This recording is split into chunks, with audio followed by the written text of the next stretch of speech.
व्याख्या मुद्रां करसरसिजैः पुस्तकं शङ्खचक्रे बिभ्रद्भिन्नस्फुटिकरुचिरे पुण्डरीके निषण्णः अम्लानश्रीरमृतवृषदैरंशुभिः प्लावयन्माम् आविर्भूयादनघमहिमा मानसे वागधीशः।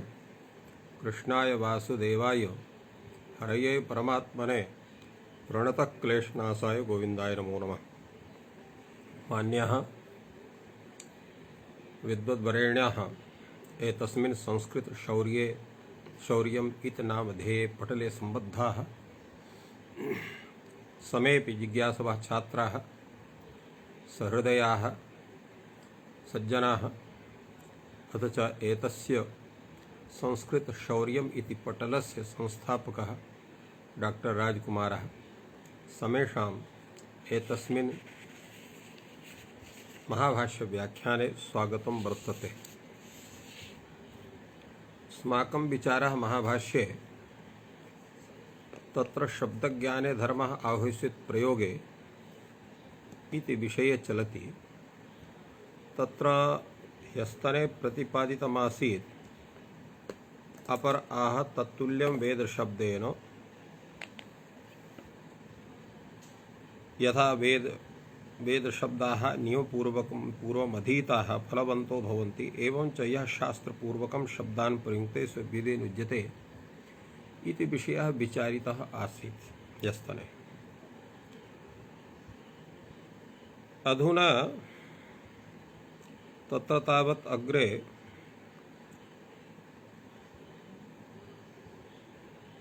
तत्र शब्दज्ञाने धर्मः आह्वयिष्यत् प्रयोग इति विषये तत्तुल्यं वेदशब्देन इति विषये तत्र विचारितं शास्त्रपूर्वके प्रयोगेभ्युदयस्तत्तुल्यं वेदशब्देन इत्यनेन प्रतिपादितमासीत्। यत् शास्त्रपूर्वकः शब्दान् प्रयुक्ते स अभ्युदयेन युज्यते तत्तुल्यं वेदशब्देन वेदशब्दाः अपि अभियन्ति यो यज्ञनिष्ठो मनीषः य उच्चैनमेवं वेद योगनिनाचिकेतं चिनुते य उच्चैनं वेद रूपेण प्रतिपादितम्। अनेन ज्ञायते यः अग्निष्टोमादि याग प्रक्रियां जानाति सोऽपि अभ्युदयेन युज्यते यश्च तदनुष्ठानम् अनुतिष्ठति सोऽपि अभ्युदयेन युज्यते एवं रूपेण प्रतिपादितम्। तेन शब्दज्ञानेऽपि धर्मः भवति प्रयोगेऽपि धर्मः भवति इति आगतम्। अत्र कश्चन विचारः अत्र केचन कथयन्ति यत् चेत् शब्दज्ञाने एव धर्मः अथवा तत्र ज्योतिष्ठोमादि याग प्रक्रिया ज्ञाने एव धर्मः तर्हि यत् अनुष्ठानं भवति द्रव्य साध्यं समय साध्यं श्रम साध्यं तस्य अनुष्ठानं किमर्थं कुर्यात्। ज्योतिष्ठोम यागादीनां या प्रक्रिया तस्याः प्रक्रियायाः सम्यक् ज्ञानं कुर्यात्। तेनैव तस्य ज्ञानेनैव अपूर्वस्य लाभात् यागजन्य सर्वस्य अपूर्वस्य प्राप्तेः सत्त्वात् यागानुष्ठानमेव व्यर्थं स्यात् इति काचन विप्रतिपत्तिरायाति। यतोहि तत्र यज तादृशानां यज्ञानां विचारः भवति केवलं विचारमात्रेणैव तस्य अपूर्वस्य फलप्राप्तिर्न भवति। अतएव तथा अनुष्ठानं क्रियते। अनुष्ठानेनैव तत्र तृप्ताः प्रीताश्च देवाः असमभ्यं तत्र यागफलं प्रयच्छन्ति। अतः केवलं ज्ञानेनैव न सर्वं सिद्ध्यति। ज्ञानम् आवश्यकं भवति। किमर्थं ज्ञानम् आवश्यकं भवति? यतो हि ज्ञानेनैव तस्याः याग प्रक्रियायाः सम्यक् शुद्धतया परिपालनम् अस्माभिः विधातुं शक्यते। अन्यथा तस्य पालनं याग प्रक्रियायाः सम्यक् न स्यात्। तेन यागानुष्ठानं तत्र दूषितं भवेत्, तेन हानिरेव स्यात्, न तु कश्चन लाभः। अस्माद् हेतोः यागप्रक्रियायाः सम्यक् ज्ञानं विधायैव यागप्रक्रिया अनुष्ठीयते याजकैः यजमानैश्च इति तत्र तत्र निश्चयः एवं रूपेण तत्र ज्ञायते, एवं रूपेण सिद्धान्तः। अतः केवलं यागानां ज्ञानेनैव तत्र न भवितुमर्हति। यथा अत्र यो अश्वमेधेन यजते यौ चैनं वेद इति ज्ञानमात्रेण चेत् ब्रह्महत्यायाः तरणं स्यात्, तर्हि तादृशस्य यागस्य अनुष्ठानस्य का आवश्यकता? किमर्थं तस्य अनुष्ठानं कर्तुं शक्नुयात्? अनेनैव तत्र ज्ञातं भवति तत् सर्वेषां यागानां ये विधयः सन्ति तेषां विधीनां सम्यक् शास्त्रेण ज्ञानं विधाय गुरो समीपं तस्य अनुष्ठान विषयकं यत्किमपि ज्ञानं वर्तते तत्सर्वं कृत्वा अनन्तरम् अनुष्ठानं विधेयम्। तमेव समेषां शब्दानां सम्यक् व्याकरण शास्त्रेण तेषां व्युत्पत्त्यादि पूर्वकं तत्र व्युत्पत्तिरूपं प्रयोगरूपं ज्ञानं विधाय अनन्तरं शब्दानां प्रयोगः करणीयः। तेन शब्दज्ञानपूर्वकं शब्दप्रयोगे धर्मः इति वक्तुं शक्यते। एवं यागानुष्ठानविषयकं सम्यक् ज्ञानं विधाय यदा यागानुष्ठानं क्रियते तदैव यागस्य सम्पूर्णं फलं प्राप्तुं शक्यते, केवलं ज्ञानेन न किमपि भवति इत्यपि केचन प्रतिपादयन्ति। किन्तु तत्र विषयः भिन्ना भिन्ना भवति। एवमपि वक्तुं शक्यते यत् तेषां यागानां विधिज्ञानेनापि पुण्यं भवति। किन्तु कीदृशं पुण्यं भवति? तस्य शास्त्रस्य ज्ञानजन्यं यत् पुण्यं तद्भवति। तत् शास्त्रमाध्यमेन यदनुष्ठानजन्यं पुण्यं तन्न लभते। अनुष्ठानजन्यं पुण्यम् अधिकं भवति। यदा वेदानां पारायणेन पुण्यं लभते, वेदांगानां पारायणेन पुण्यं लभते। अतएव प्रतिदिनं नित्यकर्मसु तत्र स्वाध्याययज्ञस्य विधानं वर्तते। पुण्यलाभाय तत्र पुण्यलाभोऽपि भवति। तेषां वेदादीनां तत्र आवृत्त्या तादृशं ज्ञानमपि तिष्ठति। अतः नित्यस्वाध्यायविषये तत्र नित्यकर्मणि अपि तस्य प्रयोगः वर्तते। तत्र शास्त्रज्ञानजन्यं यत् पुण्यं तल्लभते तत्प्रयोगजन्यं पुण्यं न लभते इत्येव तात्पर्यमागच्छति पूर्वविचारेण। तेन यः अश्वमेधेन यजते यौ चैनं वेद उभयम् अभ्युदयेन युज्यते इत्यस्य तात्पर्यम् इत्थमेव। यः अश्वमेधादि यागादिकम् अनुतिष्ठति सः तत्र अनुष्ठानजन्यं यत् पुण्यं तल्लभते। किन्तु तदनुष्ठानं ज्ञानं विना तत्र नानुपपन्नं भवितुमर्हति। समाद्धेतोः तद्ज्ञानमपि आवश्यकम् इति कृत्वा तद्ज्ञानजन्यं यत् पुण्यं तल्लभते इत्यर्थः इति वक्तुं शक्यते।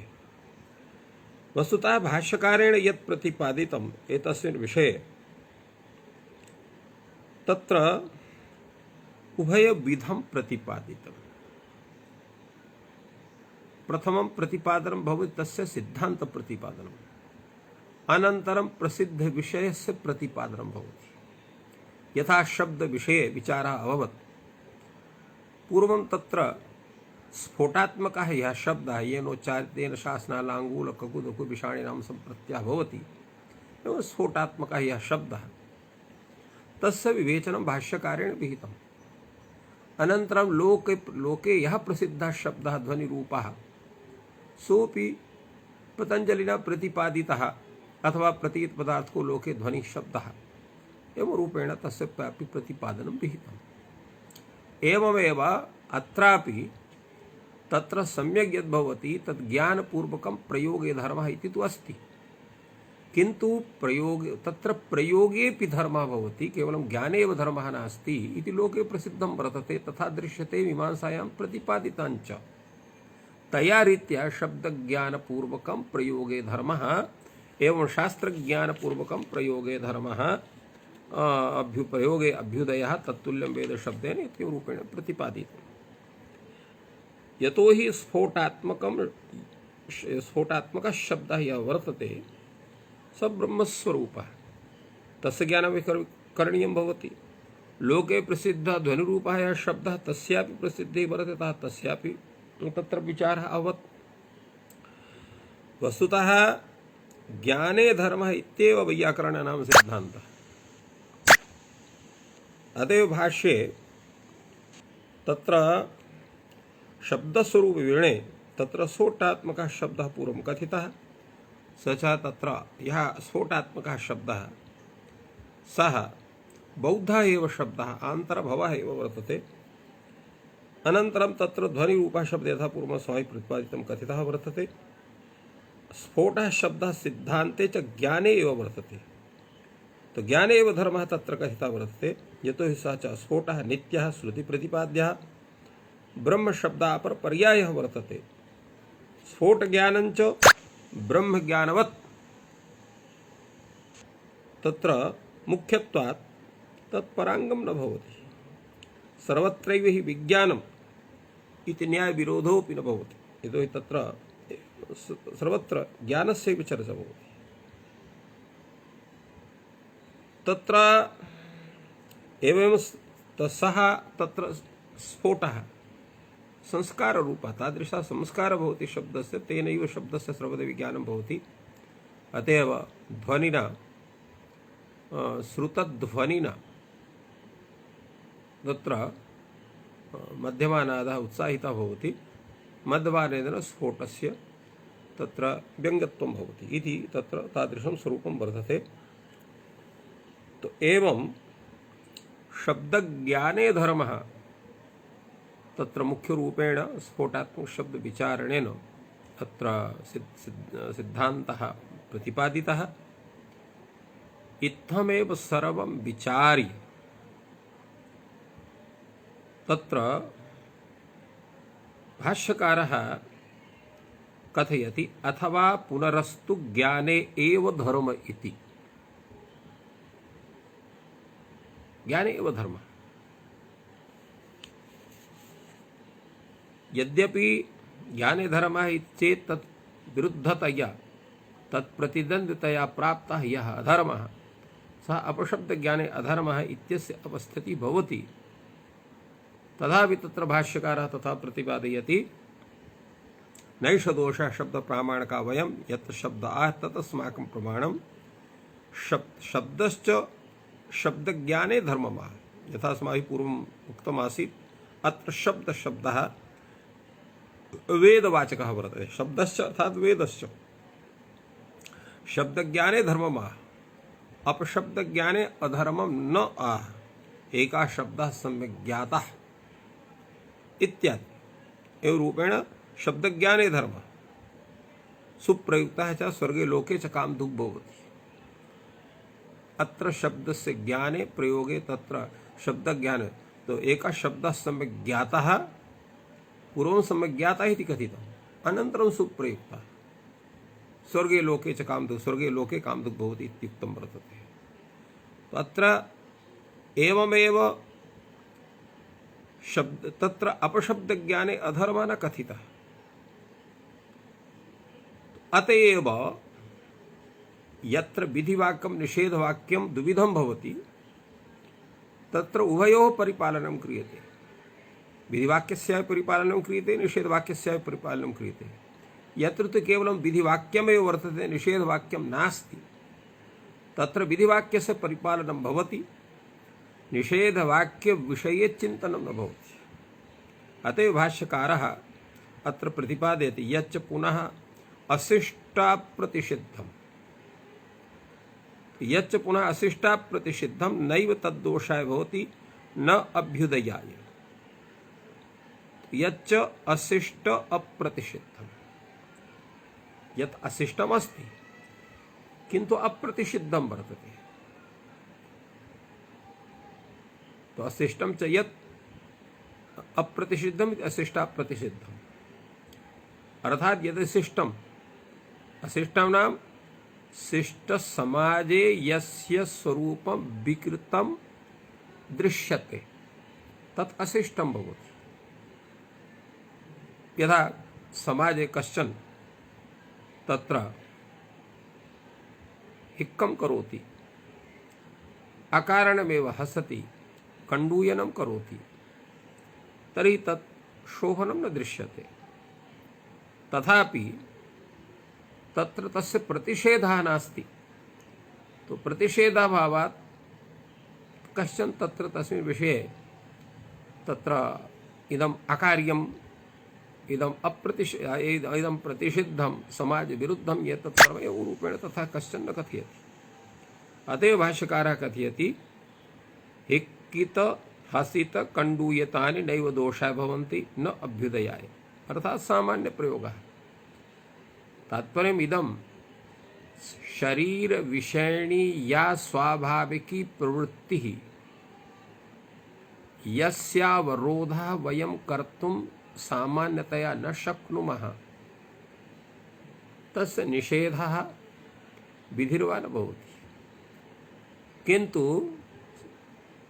समाजे तथा न शोभते, अतएव अशिष्टम् अपि वक्तुं कथाने से कथा तत्र अशिष्टम नाम तत्र शिष्ट समाजे अकरणीयं यत् कर्म तत् अशिष्टम् एव रूपेण तत्र तस्य व्याख्यानं कर्तुं शक्यते। इत्थम् एतस्य विचारः भाष्यकारेण कथितः। अत्र पुनः अपि एकः तत्र विचारः आयाति यत् शास्त्रविहित अमीक्षा व्यापाराणान्तरीयकतया उत्पन्न वाजिनस्य कार्यविशेषे वाजिनो वाजिनम् इति शास्त्रेण विनियोगदर्शनात् अत्रापि शब्दज्ञानान्तरीयकतया उत्पन्नस्य अशब्दज्ञानस्य साक्षात् विनियोजक विषये प्रमाणाभावः। तात्पर्यम् इदमस्ति यत् यदा आमीक्षायाः तत्र निर्माणं भवति तत्र वाजिनस्यापि निर्माणं स्वतः भवति, अर्थात् तप्ते दुग्धे यदा जम्बीररसेन दुग्धस्य विकृतीकरणं क्रियते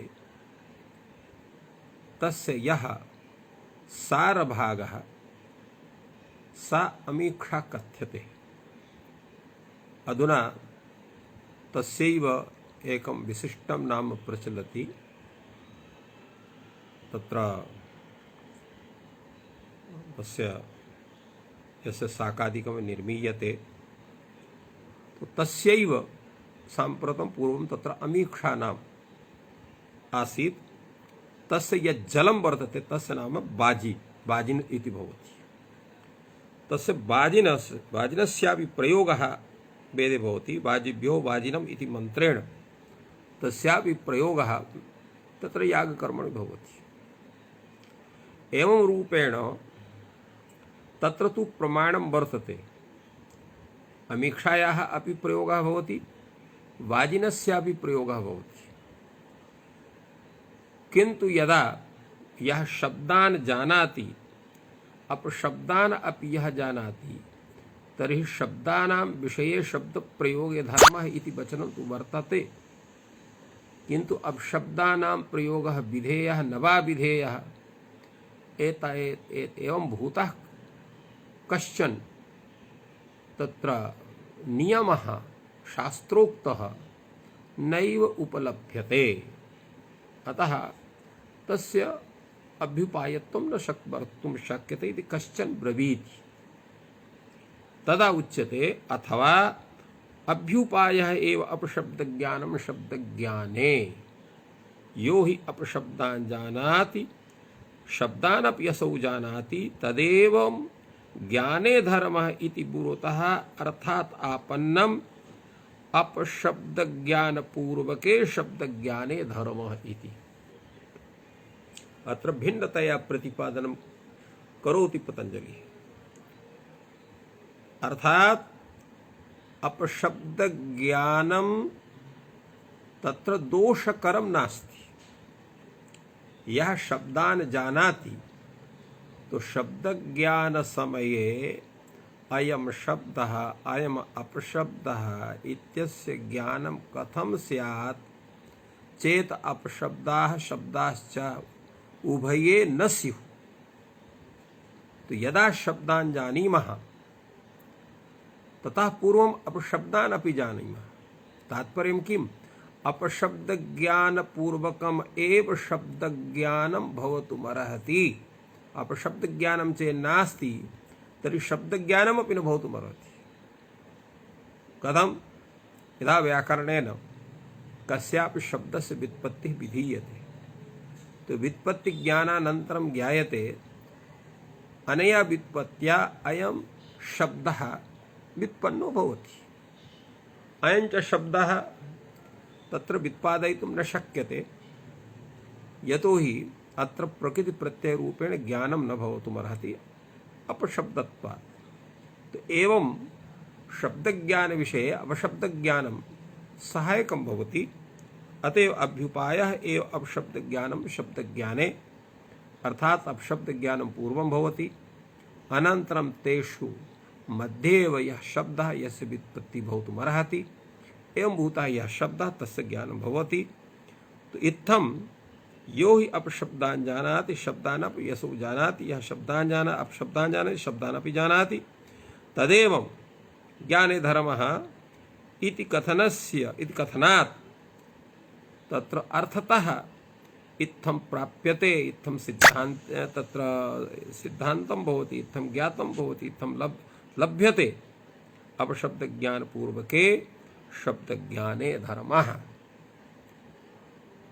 यतोहि अपशब्दज्ञानं चेत् न स्यात् केवलं शब्दज्ञानमेव स्यात् तर्हि इदम् अयं शब्दः साधुशब्दः इत्याकारकमपि ज्ञानं सम्यक् न स्यात्।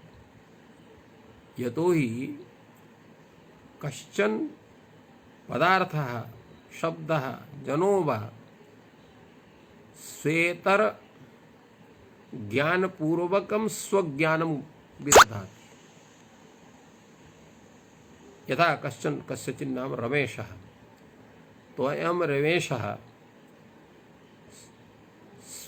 स्वेतर प्राणिभ्यो भिन्नः रमेशत्वात् इत्याकारकं ज्ञानं भवति। तदेव अयं रमेशः। तर्हि यदा स्वेतर प्राणिनः न स्युः तर्हि अयं रमेशः स्वेतर प्राणिनः भिन्नः इत्याकारकं तत्र ज्ञानं कथं भवितुमर्हति? अतः स्वेतर प्राणिज्ञानपूर्वं यथा रमेशस्य ज्ञानं भवति एवं अपशब्दज्ञानपूर्वकं शब्दज्ञानं भवति। तो रमेशज्ञाने रमेशान्तर प्राणिनामपि मनुष्याणामपि तत्र ज्ञानं यज्ञानं तत्र रमेशज्ञाने तत्र हेतुर्भवति। एवमेव शब्दानां ज्ञाने अपशब्दज्ञानमपि हेतुर्भवति इति तात्पर्यं कथाचिन् भगवता भाष्यकारस्य आगच्छति।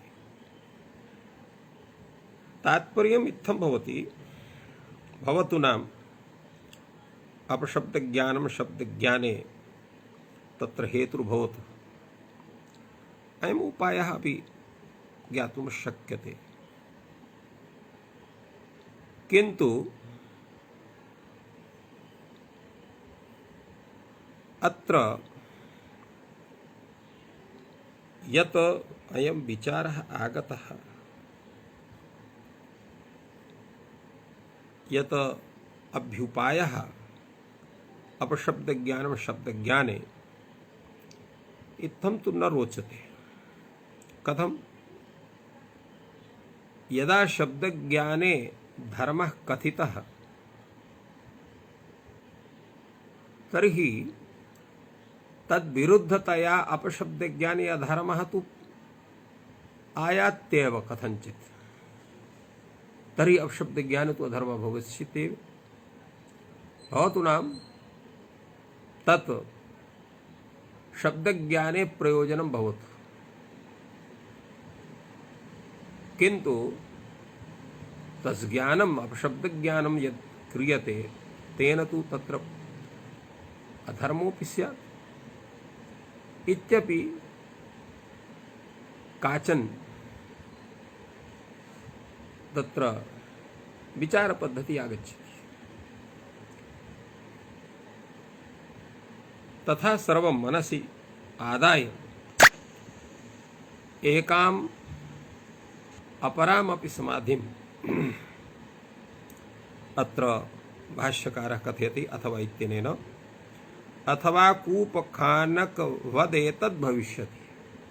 तद् यथा कूपखानकः कूपं खनन् यद्यपि मृदा पांशुभिः अवकीर्णो भवति सोऽप्सु सञ्जातासु तत एव गुणम् आसाद्यति येन स च दोषो निर्हण्यते भूयसाच्चाभ्युदयेन योगो भवति। यथा कूपखानकः यः कूपं खनति सः यदा कूपं खनति तस्मिन् समये तत्र रजस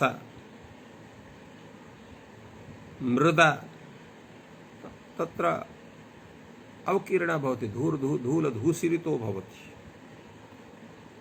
किन्तु यदा कूपखननेन जलम् आयाति, शोभनं जलम् आयाति, तदा तत्र आयाते जले तेनैव जलेन स्नानं विधाय यत् सर्वं रजसादिकं भवति तत्सर्वं तत्र अपनयति, शुद्धः भवति, पूर्णरूपेण तत्र स्वच्छः भवति। एवमेव तत्र येन सच दोषो निर्हण्यते। सच अर्थात कूपखनन समये ये दोषाः तस्य शरीरे समागताः ते निर्हण्यते। भूयसा च अभ्युदयेन योगो भवति। अर्थात कूपखनन जन्यं यत् पुण्यं तेन पुण्येन अभ्युदयेन युज्यते इत्यर्थः। यतोहि तत्र कूपादिखननेनापि समाजस्य उपकारः सत्त्वात् तज्जन्यमपि पुण्यं लभते। अतएव तत्र भूयसा चाभ्युदयेन योगो भवति इति कथनेन तस्य तात्पर्यम् आगच्छति। एवम् इहापि यदि अपशब्दज्ञाने अधर्मः, यदि इत्यस्य तात्पर्यं यः कश्चन एवं भूतं मन्येत तदा, अतएव यदि शब्दः, यदि अपशब्दज्ञाने अधर्मः कश्चन मन्यते तथापि यस्तसौ शब्दज्ञाने धर्मः तेन सच दोषः निर्घानिष्यते। अर्थात शब्दज्ञाने यः धर्मः भवति तेन पुण्येन तस्य अपशब्दज्ञानजन्यः यः अपुण्यः यः अधर्मः यः दोषः तस्य हानिर्भविष्यति। अथ च यतो हि अपशब्दज्ञानजन्यं यः ज्ञानजन्यः यः दोषः सः अल्पीयान् वर्तते। शब्दज्ञाने यः धर्मः सः तत्र अधिकः भवति। अस्माद्धेतोः तेन स दोषः निर्घानिष्यते भूयसा च अभ्युदयेन युज्यते। शब्दज्ञाने धर्मस्य भूयस्त्वात् अतएव भूयसा अभ्युदयेन योगो भवति भविष्यति एवं रूपेण एकः अपरोपि तत्र एकः अपरमपि एकमपरमपि समाधानं भाष्यकारेण अत्र दत्तम्। अतः तत्र दोषः नास्ति। अग्रे भाष्यकारः सिद्धान्तं विचारयति, कथयति यद्यप्युच्यते आचारे नियम इति। आचारे नियमः, आचारे नियम इत्यस्य तात्पर्यं भवति याज्ञे कर्मणि सनियमः अन्यत्र अनियमः। यथा पूर्वमपि अस्माभिः इत्थं प्रतिपादितमासीत् यत् वस्तुतः सामान्य व्यवहारे शब्दानां प्रयोगे अपशब्दानां वा प्रयोगे कश्चन नियमः नास्ति। याग विषयक प्रयोगे एव नियमः एवं भूतः वर्तते यत् शब्द ज्ञान प्रयोगे धर्मः अपशब्द ज्ञान प्रयोग ज्ञान पूर्वक प्रयोगे अधर्मः इत्यादि रूपम्। तो यागे कर्मणि स नियमः अन्यत्र नियमः। अत्र किं प्रमाणम्? तो अत्र श्रुतिरेव प्रमाणं वर्तते। तत्र हि श्रूयते यर्वाणस्तर्वाणो नाम ऋषयो बभूवुः प्रत्यक्षधर्माणः परापरज्ञाः विदितवेदितव्याः अधिगतयाथा तथ्याः ते तत्र भवन्तः यद्वानः तद्वानः इति प्रयोक्ते यर्वाणस्तर्वाणः इति प्रयुञ्जते याज्ञे पुनः कर्मणि नापभाषन्ते तैः पुनरसुरैर्यागे याज्ञे कर्मण्यपिभाषितं तस्ते पराभूताः इति यत् प्रतिपादनं तत्सिद्धान्ततः प्रतिपादनं वर्तते। याज्ञे कर्मणि नियमः तात्पर्यं किम्? तात्पर्यम् इत्थमस्ति यत् सर्वेपि प्राणिनः मनुष्या वा सन्तु अन्ये प्राणिनः भवन्तु यद्यपि अन्येषु प्राणिषु यः सामाजिकः नियमः स तत्र न प्रवर्तते। मनुष्येषु सामाजिकः नियमः शास्त्रीयः नियमः सर्वेपि नियमाः प्रवर्तन्ते। तेन मनुष्यैः सर्वेपि नियमाः पालनीयाः भवन्ति। किन्तु सर्वेषां नियमानां पालनं सर्वत्र संभवं न भवति। कथमिति? अनेके दोषाः मनुष्येषु भवन्ति। आलस्यमपि भवति, तत्र अश्रद्धापि भवति, तत्र नियमेषु अप्रीतिरपि कदाचित् उत्पद्यते, कदाचित् रजोगुणस्य आधिक्यं भवति, कदाचित् सत्त्वगुणस्य आधिक्यं भवति, कदाचित् तमोगुणस्यापि आधिक्यं भवति। यथा वयं कमपि प्रति यदा क्रोधं कुर्मः तदा तत्र द्वेषं कुर्मः, तस्मिन् समये तत्र तमोगुणस्य स्थितिर्भवति। यदा कमपि दृष्ट्वा लोभः प्रवर्तते, कामपि दृष्ट्वा कमपि वा दृष्ट्वा तत्र कामः प्रवर्तते, तदा रजोगुणस्य स्थितिर्भवति। तो यदा सर्वदा केवलं सत्त्वगुणस्य प्रवृत्तिर्भवति तदा एव नियमाः सम्यक्तया पालनीयाः भवन्ति। तत्र रजोगुणाधिक्ये तमोगुणाधिक्ये तु ते नियमाः प्रायः अवहेलिताः भवन्ति। अस्मात् हेतोः सर्वत्र नियमस्य परिपालनं सम्भवं नास्ति। प्रायः इत्थं लोके दृश्यते। भवतु एवं भूतः कश्चन पूर्णसात्विकः यः सर्वदैव नियमान् पालयति, किन्तु सर्वे तथा नाचरितुम् अर्हन्ति। तथा तेषां पूर्णतया सात्विकगुणस्य सर्वदैव अभावात् अस्माद्धेतोः ऋषिभिः तत्र देशविशेषे कार्यविशेषे कालविशेषे च केचन नियमाः दृढेन स्थापिताः। तस्मिन् समये तु ते निश्चप्रचेन पालिताः भवन्त्येव। तत्र अवहेलना तत्र असह्या भवति इति आचार्य नियम इत्यस्य तात्पर्यम्। तत्र भगवान् भाष्यकारः अत्र वदति यत्र यागे कर्मणि सः नियमः अतीव आवश्यकः वर्तते यत् तत्र शब्दाः एव प्रयोक्तव्याः नापशब्दाः। अत्र प्रमाणं किम्? यत् यागे कर्मणि एते नियमाः आवश्यकाः भवन्ति तत्र प्रमाणं वर्तते श्रुतिः। यर्वाणस्तर्वाणोनां ऋषयः बभूव यद्यपि तेषां किमपि नाम भिन्नमासीत्, किन्तु यदा कश्चन किमपि कार्यं सर्वदैव विदधाति तस्य कृते सः शब्दः रूढः भवति सामान्येन, यद्यपि तस्य तन्नाम न भवति, तदापि तस्य कृते तस्य शब्दस्य व्यवहारः भवति। एवमेव यद्वानः तद्वानः इति वक्तव्ये ते ऋषयः सर्वदैव यर्वाणः तर्वाणः इति कथयन्ति स्म। यर्वाणस्तर्वाणो न ऋषयः विभुः, किन्तु ते किम् अयोग्याः व्याकरणादिशास्त्रज्ञानशून्याः आसन् वा? एवं नास्ति। प्रत्यक्षधर्माणाः इत्यस्य किं तत्? प्रत्यक्षः धर्मः येषां जीवने ते प्रत्यक्षधर्माणाः, धर्मादनिच् केवलात् इत्यनेन अत्र अनिच् भवति, येन धर्माणाः इति बहुवचने रूपं।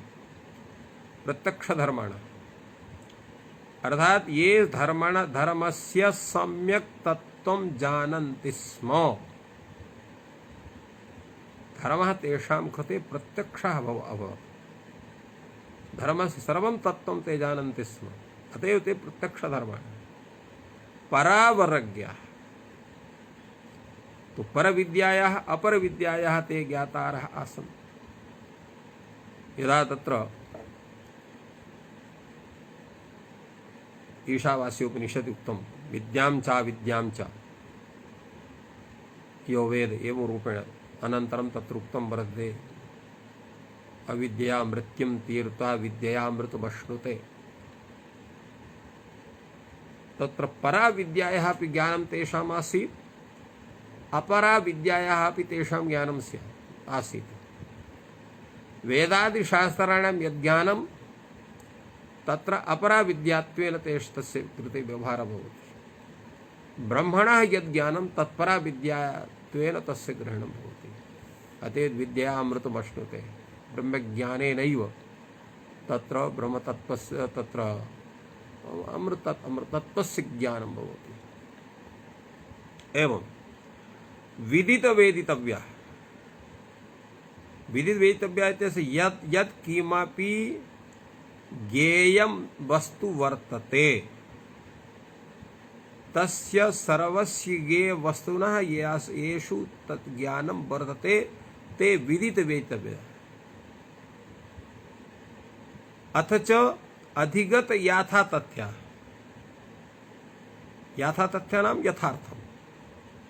तो अधिगतम याथातथ्यम यैः ते अधिगत याथातथ्याः। सम्यक् सर्वेषां विषयाणाम् इत्युक्त्वा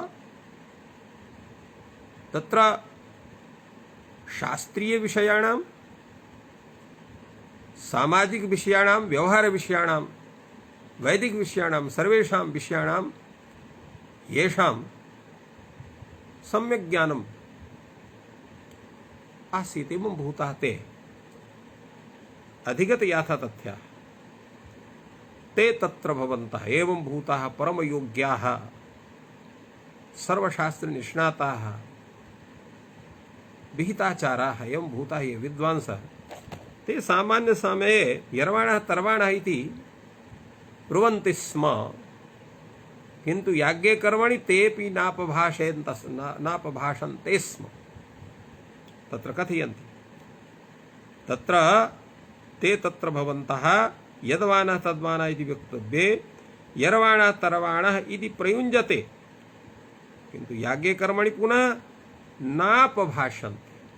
याज्ञकर्मणि ते यद्वानः तद्वानः इत्येव प्रयोगं कुर्वन्ति सर्वदा तेषां प्रयोगे तत्र नियमस्य परिपालनं यागकर्मणि सर्वदैव अभवत् इत्येव तेषां तादृशं तत्र नियमपालनविषये वैशिष्ट्यमस्ति। अनेन किं ज्ञायते?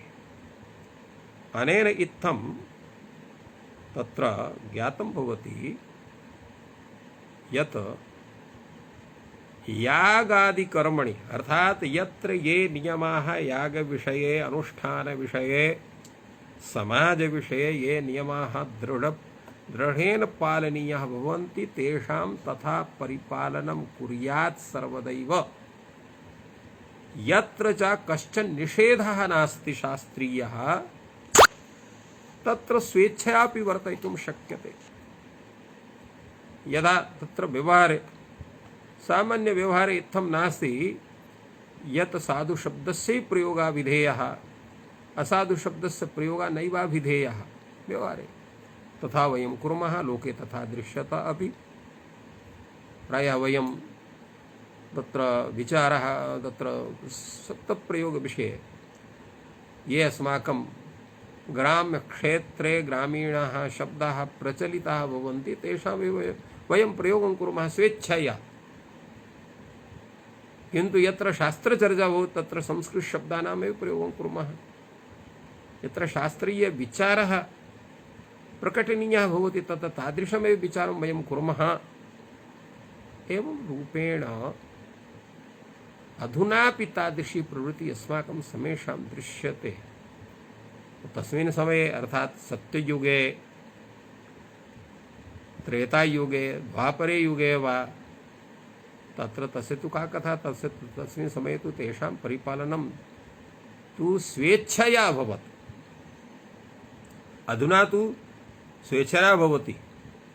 कदाचित् केषाञ्चित् तत्र सात्विकानां स्वेच्छा भवतु नाम, किन्तु सामान्य जनाः यदा सर्वदैव प्रेरिताः भवन्ति तदैव तेषां तस्मिन् साधुकर्मणि प्रवृत्तिर्दृश्यते, अन्यथा न दृश्यते। अतः भारत तत्र अतएव कलियुग विषये कथितं वर्तते प्रतिदिनं तत्र साधूनां सज्जनानां प्रवचनं श्रवणीयम्। यतो हि अस्माकं प्रवृत्तिः दूषिता न स्यात्। यथा ग्रीष्म ऋतौ पादपेषु प्रतिदिनं जलं दीयते, वारद्वयं वा कदाचित् दीयते, किन्तु वर्षाकाले कस्मिन्नपि दिने न दीयते। सर्वदैव वर्षायाः प्रवृत्तिः सत्त्वात् शरदृतौ तत्र अल्पं दीयते, तस्मादपि अल्पं दीयते तत्र हेमन्त ऋतौ शिशिरर्तौ वा। एतस्य किं तात्पर्यम्? अर्थात् सात्विकस्य भावस्य प्रवृत्तिर् यस्मिन् काले अधिका भवति तत्र सर्वदैव तत्र उपदेशश्रवणस्य आवश्यकता न भवति। पूर्वश्रुताः एव उपदेशाः सर्वदैव बुद्धौ नृत्यन्ति। अतः तत्र दूषितकर्मणि तत्र प्रवृत्तिर्न भवति जनानां। किन्तु अन्येषु युगेषु तत्र प्रवृत्तिः तादृशी एव पूर्णतया सात्विकी न भवति इति कृत्वा तत्र उपदेशानामपि आवश्यकता भवति।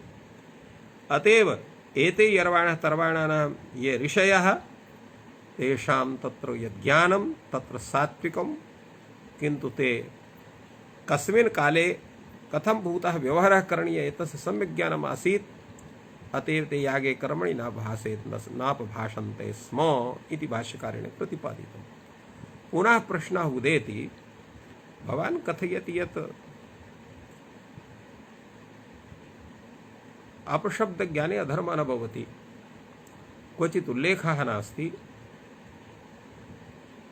व्यवहारसमये सामान्येन तत्र अपशब्दप्रयोगे कश्चन अधर्मः न भवति, किन्तु पूर्वं भवद्भिः प्रतिपादितं हेलया हेलया इति कुर्वन्तः ते असुरा हेलया कुर्वन्तः इति परा बभूवुः भवता एव तत्प्रतिपादनम संजातम् तेन तु इत्थमेव ज्ञायते यत् अपशब्द प्रयोगेण अधर्मः भवत्येव अतएव ते असुराः हे अरयः इति प्रयुक्तव्ये यत् हे अलयः इति प्रयुक्तवन्तः तेन ते तज्जन्याधर्मेण पापेन ते पराभवं प्राप्तवन्तः अनेन स्पष्टं भवति। पुनः कथं भवान् कथयति यत् सामान्यरूपेण तत्र प्रयोगे अधर्मः न भवति, तत्र अपशब्दप्रयोगजन्यः यः दोषः तेन काचन हानिर्न भवति इति भवतः कथनमेव विरुद्धकथनं प्रतिभाति। अर्थात् व्यदतो व्याघातदोषः पतति भवतः कथने, तद् उच्यते एवं नास्ति। तै पुनरसुरै याज्ञे कर्मणि अपभाषितं ततस्ते पराभूता। तात्पर्यं किम्? तात्पर्यम् इत्थं वयमपि कदाचित् असुराः भवामः। कदा भवामः वयम् असुराः? यदा शास्त्रीय नियमानां पालने वयम् आलस्यं कुर्मः तदा असुराः भवामः। यदा सर्वदैव सावधानाः भवामः तदा सुराः भवामः।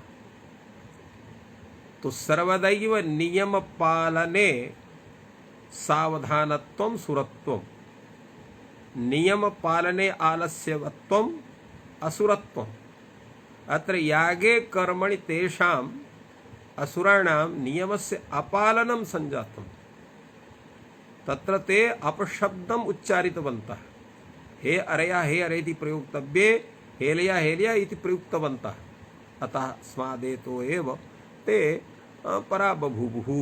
अतएव भगवान् भाष्यकारः तत्र प्रतिपादयति तैः पुनैः असुरैः याज्ञे कर्मणि अपभाषितम्।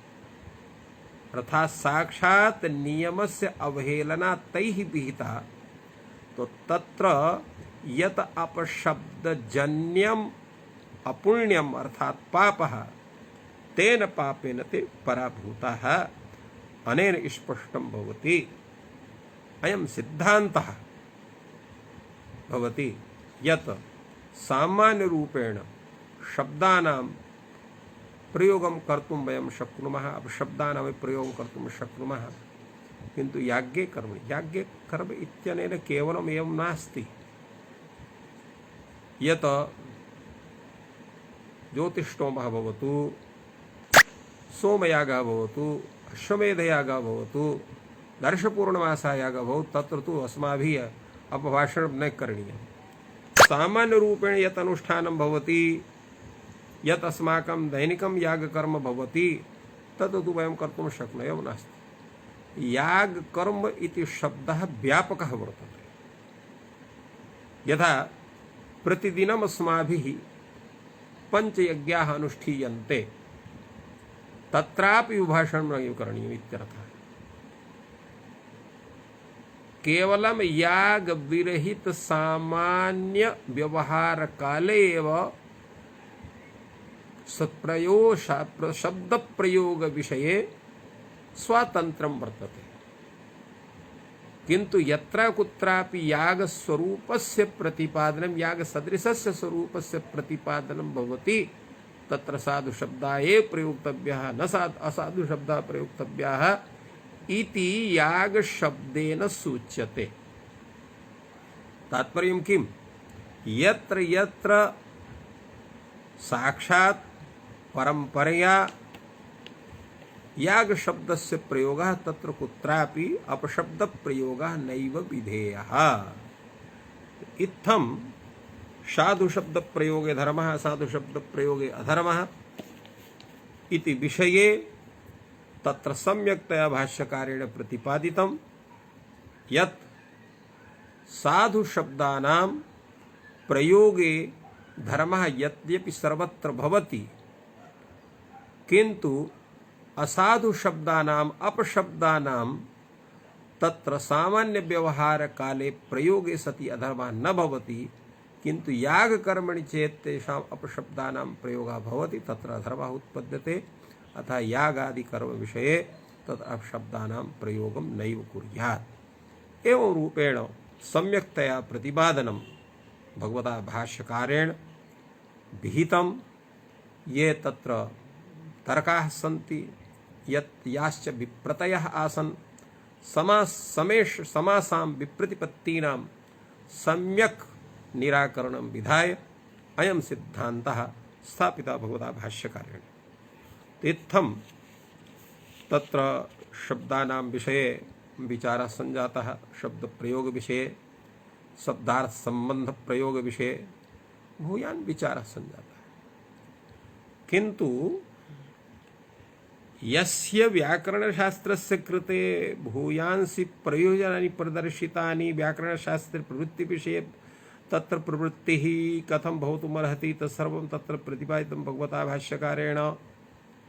शब्दानां विषये, प्रयोग विषये, तेषां ज्ञान विषये, तेषां तत्र अप्रयुक्तत्वादि दोष विषये सर्वोपि विचारः सञ्जातः। किन्तु यः मुख्यः विचारः तस्य विषये तो काचन चर्चैव न सञ्जाता। कस्य मुख्यः विचारः? सः वर्तते व्याकरणपदार्थः कः इति विषयकः विचारः। तत्र किं नाम व्याकरणं? व्याकरण इति पदेन कस्य ग्रहणं करणीयम् इति विचारः अधुनापि न सञ्जातः। यदा इत्थं वक्तुं शक्यते, यदा पूर्वमेव अस्माभिः प्रतिपादितमासीत् अथ शब्दानुशासनम् इत्यत्र शब्दानुशासनम् इति शब्देन तत्र स्वरूपद्वयम् आगच्छति। तत्र अनुशिष्यते इति अनुशासनं भावे लिट्, शब्दानुशासनम् इति शब्दानुशासनं शब्दानुशासनं। शब्दानुशासनं नाम शास्त्रम्। एकं शब्दाः अनुशिष्यन्ते अनेन इति शब्दानुशासनं नाम व्याकरणम्। तो तेन व्याकरणस्य साक्षात् प्रयोजनं शब्दानुशासनम् इति भगवता भाष्यकारेण तत्र प्रतिपादितमासीत्। तस्मिन् समये शब्दानुशासनं नाम शास्त्रम्। तो शब्दानुशासनं नाम शास्त्र अधिकृतं वेदितव्यम्। अत्र शब्दानुशासनम् इत्यस्य किं तात्पर्यम्? अथ च शब्दानुशासनम् इति साक्षात् व्याकरणस्य प्रयोजनम् इत्यस्य किं तात्पर्यम्? तत्र शब्दाः अनुशिष्यन्ते असाधुभ्यः साधु शब्दाः विविच्य ज्ञायन्ते इति शब्दानुसारेण तत्र व्याकरणशास्त्रम्। अनुशिष्यते इति अनुशासनं शब्दानां शब्दानुशासनम् अनेन तत्र साक्षात् प्रयोजनं वर्तते। तो एकः अनुशासनशब्दः शास्त्रवाची, यत्र करण लुडन्तः शासनशब्दः। अथ च एकः शब्दानुशासनशब्दः प्रयोजनवाची, यत्र भाव लुडन्तः अनुशासनशब्दः। एवं रूपेण यद्यपि व्याकरण पदार्थः सामान्येन तत्र कथितः भाष्यकारेण शब्दानुशासनं नाम शास्त्रम् अधिकृतं वेदितव्यम् इति वचनेन,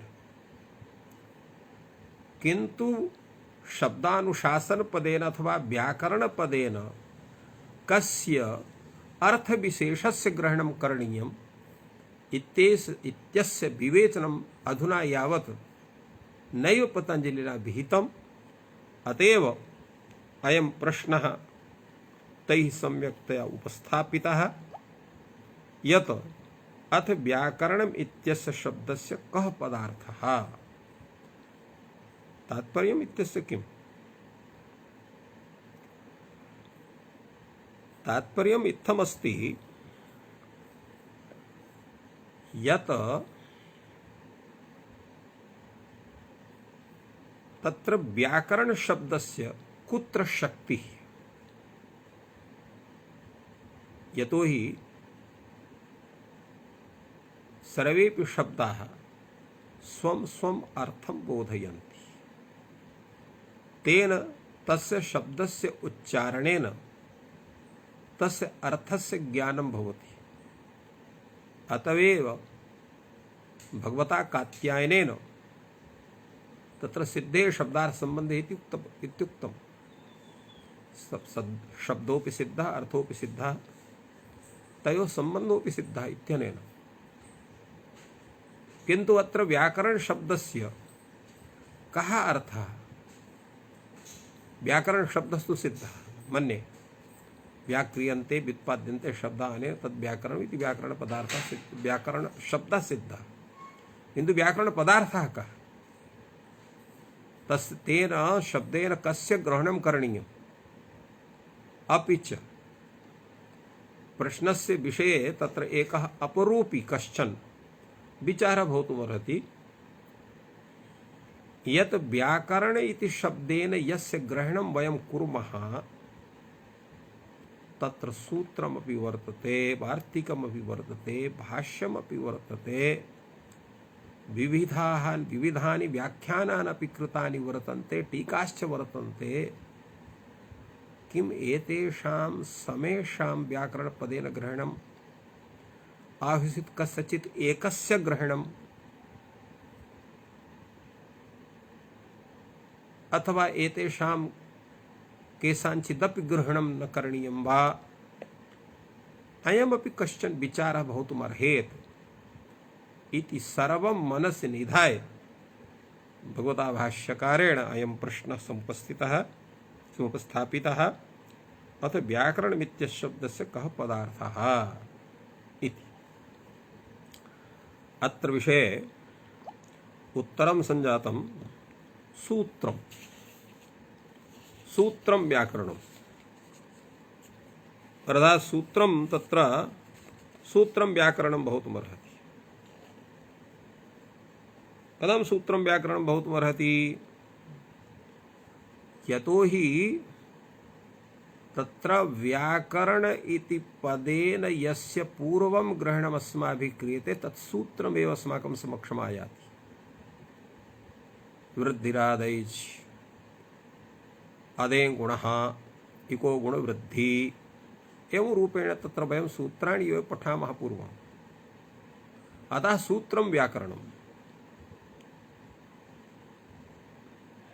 अग्रे तु एतस्य विषये भूयान् विचारः वर्तते।